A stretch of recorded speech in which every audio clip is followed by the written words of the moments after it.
It was New Year's Eve. Katie discovered that if you blow up a balloon and don't hold it closed, it will blow right back in your face. Orbie learned that the old calendar was finished on New Year's Eve. And they both found out that egg whites, when you beat them, make little mountain peaks. Everybody had their chores to do to get ready for the big event. Yi Ping's parents, Mrs. Perrette, Micah's mom, and Charlie's parents were all coming to celebrate the special night. As you can imagine, Katie and Orbie were very excited. It was a grown-up party, but Mom and Dad had agreed that if they wanted to try, they could stay up until midnight for the celebration. That was late. Neither Katie nor Orbie had ever been up that late, and they were determined to make it for the countdown. Dad said right before midnight, everybody counted from 10 backwards all the way down to 1. When they got to 1, they all shouted Happy New Year and hugged each other. It sounded like so much fun. But right now they had a job. Orbie had to put party hats at everybody's place, and Katie had to put crackers out. On the table there were places for Katie and Orbie too. They were eating very late. Mom was upstairs getting dressed, and Dad was making some punch for the guests to drink. As the guests arrived, it was up to Katie and Orbie to take their coats and put them upstairs on Mom's bed. Soon the doorbell rang, and the party started. Katie and Orbie zipped up and down the stairs, and soon all the coats were put away. Katie couldn't wait until midnight. The next job they had was to be a waiter with Dad. He served the drinks, and Katie served cheese and crackers. Orbie served smoked salmon, which everybody went, over. Then Katie and Orbie sat and talked with the guests. Mrs. Perrette was very impressed with the fact that they were old enough to stay up late and usher in the new year. Katie nodded, indeed, they were. Yi Ping's mom said that Yi Ping was already asleep. Katie and Orbie giggled and wiggled in the chair. It was so much fun to stay up late. Orbie really wanted to count backwards. Soon it was time for dinner. Orbie was surprised that they had already eaten so much, and now they were having dinner.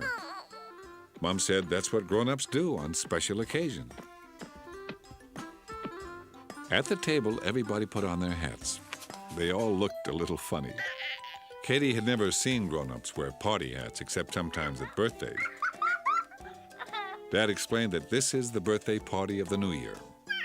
Orbie honked his little noisemaker. This night was going to be so much fun. After the main course, which was delicious, Mom and Dad disappeared into the kitchen. Nobody was allowed in.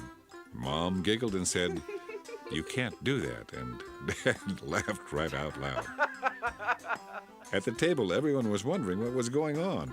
Katie and Orbie smiled because if Mom was laughing, Dad was doing something funny.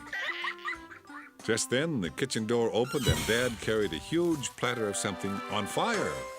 Orbie tooted an alarm, but everyone was smiling and eyeing and oohing. It was baked Alaska. To be silly, Dad had placed sparklers right in the middle of it, and it did look great. When Dad put it down on the table, all the guests stood up and clapped. Mom and Dad bowed. Katie was very surprised when Mom went to cut it up and have the guests eat the burned-up dessert. But when her piece came to her, she looked at it. Inside was marshmallow, and inside that was ice cream. She licked her lips and took a bite. Orbie snorkeled that this dessert was yummy. It was good, and as Katie ate it, she had to stop 3 times to yawn. Mom asked if she wanted to go to bed, but Katie sat right up and looked awake. She wanted to see what midnight looked like when the new year came in. After dinner, everybody sat in a circle and played charades. There was lots of laughing, and Dad made everybody laugh when he tried to get them to say the word Gables. Mom was crying, but there were laughing tears. Orbie was sitting with Katie, and he yawned and leaned on her a little bit. For Katie's turn, she had to make everybody say, a rabbit. When they said it, they clapped for her. It was so much fun.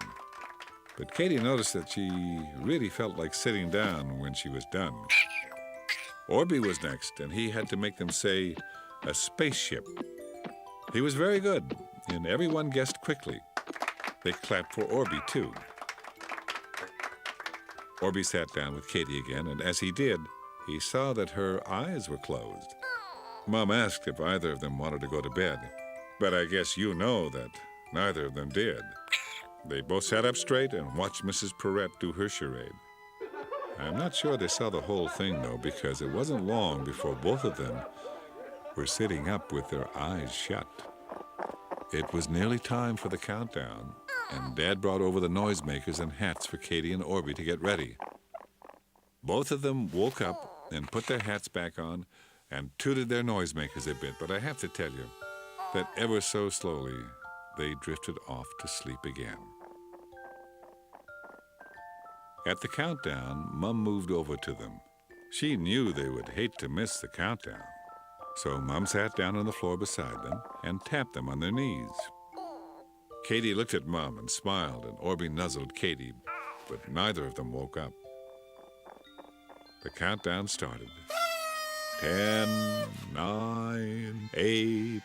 Mom told them it was time for New Year's, but Katie and Orbie slept on. 7, 6, 5. Hurry up and wake up, it's almost here, Mom said. They still slept. 4, 3, 2, 1. Everybody cheered. Happy New Year! They tooted their horns and hugged and wished each other happiness, and, well, it was great fun.